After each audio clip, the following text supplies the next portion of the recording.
So I had a aha moment this week. And I know you're all going to be like, what? So I know the Bible, the message is God is love, right? I've learned that much in my 58 years. But then I had this other moment where I said, you know, in Corinthians, Paul talked about love being patient and kind. And I kind of connected the dots and said, wait a second, that means that God is patient and kind, because he was kind of giving that description. And I've realized that God's really patient and super kind. He's so patient that he's been waiting over a decade for the people in this community to figure out that we need to do a shelter, an emergency shelter, a place where people can stay when they're cold, just to give them a place to sleep.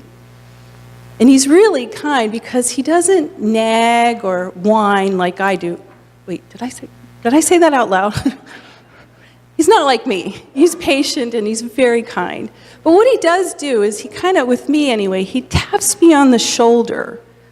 You know, just tap, tap, tap, to let me know there's something I need to pay attention to. So this has started about 2 years, maybe even 3 years ago. I got a phone call from a friend of mine who was managing the Salvation Army on Providence Road. And Lois called me up and she said, Leslie, I have this woman, she's the mom of 2 little kids, and they're homeless. And what they're doing is at night, because they don't have anywhere to stay, they're crawling into the clothing bins at my store. They're pushing all the clothes out of the way, and they're lighting candles and wrapping themselves up with the clothes in the bins to stay warm. I'm like, oh my gosh, that's awful. Why are you calling me? And she said, well, I know your church. Your church could probably do something, right? And I'm like, I don't know, let me see. And we did do something for that family short term. And then about a year ago, I was downstairs, and there was this family, 3 or 4 little girls, and mom was really pregnant, and dad's collecting as much food as he can downstairs for a piece of bread, and they're all carrying it up to their car, because that's where they were living, in their car. And Dad was driving the family from neighborhood to neighborhood, getting the car warm enough so that they could sleep until the car got cold, and he'd start the car back up and drive them to another neighborhood. And then I got another tap. And it was this year, and a guy came downstairs to Piece of Bread. He walked right up to Lori and he said, I lost my job, I lost my apartment, I lost my car. Is there some place I could stay when it gets cold, or when it's, you know, someplace that's warm where I could stay? And I watched Lori's eyes, look him right in the eye and go, no, we don't really know of anything.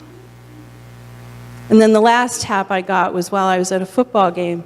It was freezing. My nose was cold, my toes were cold. I couldn't wait to get out of that place so I could go home to my nice warm home. I got in the car and I made that turn coming around Hill Street. And just for some reason, I looked over at the gazebo at the community center and I saw a shadow of somebody in the gazebo. And I thought, oh my gosh, it's true. She's living in the gazebo because she has no place to go. I had heard rumors about it, but she was really there. But I kept driving. And then I heard, for the least of these. I went, what? For the least of these. I'm like, oh no, no. I don't have enough time for this. No, I'm busy, I'm doing all I can here, there's no way. Plus, it's way too big. It's way too hard. It's way too scary. I can't do that. And I had that argument all the way up Hill Street till I got to my house. And I pulled in the driveway and I went, okay, God, I'll just go see what it takes to do an emergency shelter, hoping that somewhere along the line the door would get shut. And then I could just go, see, I did what you told me to. It didn't work. But no, so I took the first step. And the first step was to go to the NAC.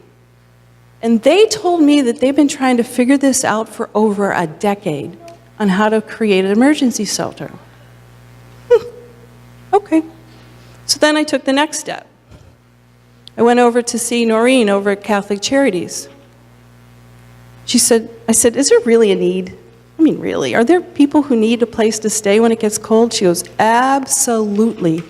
I get calls every week, and all they're looking for is a nice, warm building to stay in to get them through the night.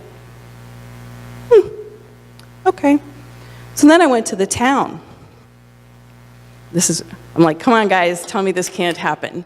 Oh, no, here's the regulations, here's all the rules you'll have to follow. It's a lot of work, but if you do all that, we'll come over and approve your building, and you can actually do it. Okay.